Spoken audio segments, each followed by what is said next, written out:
সম্পূর্ণ একটা স্ক্রিপ্টেড নাটক, যা দিল্লির অমিত শাহ দপ্তর থেকে তৈরি করা। যে একটা দেখেছি স্বয়ং মুখ্যমন্ত্রী থেকে শুরু করে তিপ্রামাথার সুপ্রিমো এবং দলের প্রথম সারির নেতারা যে বিদ্বেষ তৈরি করেছে দুটো অংশের মধ্যে, এতে আবেগ প্রবল আদিবাসীরা তারা পুরোপুরি বিভ্রান্ত হয়ে আবেগের দ্বারা ধাবিত হয়ে নির্বাচনের ফলাফল সম্পর্কিত বিষয়। এক্ষেত্রে আমাদের প্রাথমিক পর্যালোচনা, সার্বিক পর্যালোচনায় কিছুটা সময় লাগবে। আমরা তৃণমূল স্তর থেকে আমাদের যে 27টি আসনে প্রার্থী ছিল, আমাদের জোটের একটি আসনে প্রার্থী টিপিপি, সেই গ্রাসরুট স্তর থেকে সার্বিক রিপোর্ট, প্রচার থেকে শুরু করে ভোট পর্ব পর্যন্ত সেটা সংগ্রহ করার পর আমরা চূড়ান্ত মূল্যায়ন করতে পারব। তো প্রাথমিক মূল্যায়নে আমরা প্রদেশ কংগ্রেস আবারও যে কথাটা বলতে চাই, যে আমরা নির্বাচনের বহু আগে থেকে একটা কথা রাজ্যবাসীর কাছে আপনাদের মাধ্যমেও স্পষ্টভাবে তুলে ধরার চেষ্টা করেছিলাম। শাসক জোটের যে আভ্যন্তরীণ দৃশ্যত যে সংকট বলে দেখানো হচ্ছে, বা এক প্রধান দুই শরিকের মধ্যে এক শরিক অন্য শরিকের প্রতি যেভাবে কামান দাগছিল, নানা প্রশ্নে সেগুলি বলেছি বিভিন্ন সময়, আপনারা জানেন, এগুলি বলে সময় নষ্ট করতে চাই না। এটা সম্পূর্ণ একটা স্ক্রিপ্টেড নাটক, যা দিল্লির অমিত শাহ দপ্তর থেকে তৈরি করা। এটা আজকে গণনার মধ্য দিয়ে এটা আজকে পরিষ্কার, অনেকটাই পরিষ্কার হয়েছে বলে আমার বিশ্বাস, আমাদের বিশ্বাস। এর মূল লক্ষ্য হচ্ছে এডিসি নির্বাচন নয়, এর প্রশাসনিক ক্ষমতা দখল নয়, মূল লক্ষ্য হচ্ছে 28-এর বিধানসভা নির্বাচন।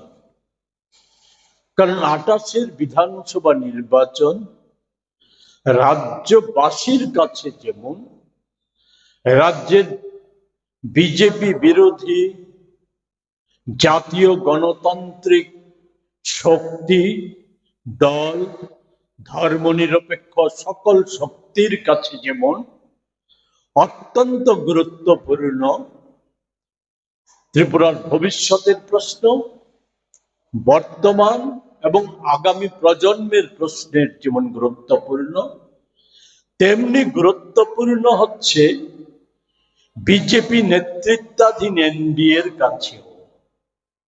কারণ এর উপর অনেকটাই নির্ভর করবে 29-এর লোকসভা নির্বাচনী ফলাফল, অনেকটাই নির্ভর করবে। ফলে সেই জায়গায় দাঁড়িয়ে এটা 28-কে লক্ষ্য রেখেই গেম প্ল্যান, সেই মোতাবেকই সমস্ত কিছু হয়েছে।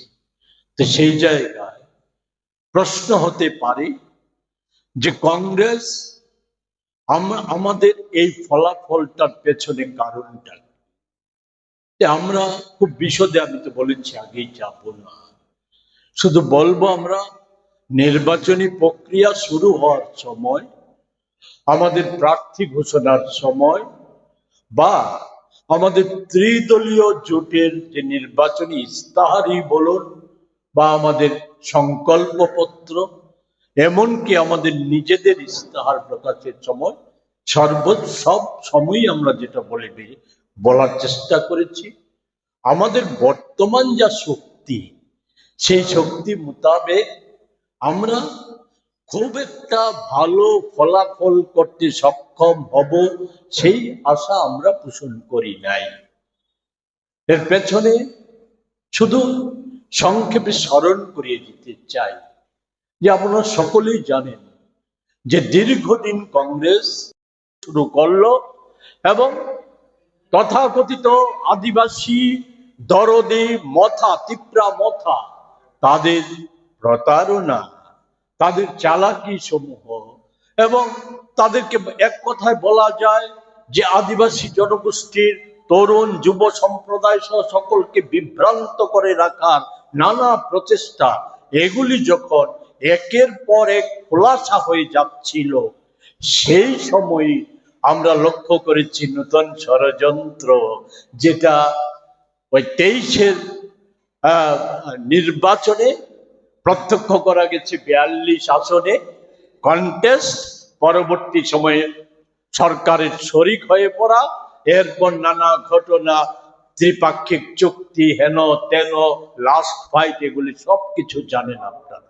আমি শুধু স্মরণ করিয়ে দেব, গত 1 বছর যাবৎ যদি লক্ষ্য করে থাকেন তাইলে দেখা যাবে এই দুটো প্রধান দল সহ আরেকটা আদিবাসী ভিত্তিক দল, 3 দল মিলে সরকার চালাচ্ছে। সরকারে কোনো রকম বিরোধ নেই, সমস্ত সুযোগ সুবিধা নিচ্ছে। এডিসিতে মুখ্যমন্ত্রী এডিসি নির্বাচনের প্রাককালে বলছে হাজার হাজার কোটি টাকা লুটে নিয়েছে, দুর্নীতি করেছে, কোনো পদক্ষেপ নেই। দিল্লিতে এক ঘরে বসে পরিকল্পনা রচনা করছে, এক ঘরে বসে সিদ্ধান্ত নিচ্ছে, কোনো বিরোধ নেই। কিন্তু রাজ্যে কল্পিত বিরোধে জড়িয়ে দিয়েছিল গ্রাসরুট স্তরের কর্মীদের, রক্তাক্ত সংঘর্ষ সহ নানা ধরনের সংঘর্ষ আমরা দেখেছি এবং রাজ্যকে উত্তপ্ত করে তোলা হয়েছিল। এমন অবস্থায় আমরা দেখলাম নির্বাচনের দিন যত ঘনিয়ে আসছিল, এটা এই সংঘর্ষের বারন্ত আমরা দেখতে শুরু করলাম। এতে একটা জিনিস যেটা না বললেই নয়, তার জন্য 2 মিনিট সময় চেয়ে নেব, যে দুটো দলের প্রধানেরই মূল বক্তব্যের নির্যাস ছিল দুটো অংশের মধ্যে, আদিবাসী এবং অ-আদিবাসীদের মধ্যে জাত্যাভিমানী তৈরি করা। যে একটা দেখেছি স্বয়ং মুখ্যমন্ত্রী থেকে শুরু করে তিপ্রা মাথার সুপ্রিমো এবং দলের প্রথম সারির নেতারা যে বিদ্বেষ তৈরি করেছে দুটো অংশের মধ্যে, এতে আবেগ প্রবল আদিবাসীরা তারা পুরোপুরি বিভ্রান্ত হয়ে, আবেগের দ্বারা ধাবিত হয়ে, যারা হয়তো স্থির করে রেখেছিল, আমরা যেমন এই উত্তেজনাকর পরিস্থিতিতে আমরা আমাদের প্রচার কার্য, আমরা কি করতে চাই, আমাদের দাবি কি, এগুলিও আমরা যথাযথভাবে নিয়ে যেতে পারিনি। ফলে এগুলি যেমন হয়েছে, এই ধরনের যে তীব্র আদিবাসী বিদ্বেষী কথাবার্তা, সেই কথাবার্তার গুলির ফলে তাদেরকে, তাদের আবেগ তাদেরকে একটা ভুল বার্তায় মধ্য দিয়ে তাদেরকে যে অনেকটা বেশি তাদেরকে ঐক্যবদ্ধ সংঘবদ্ধ করেছে, তারই প্রতিফলন ফুটে দেখা গেছে।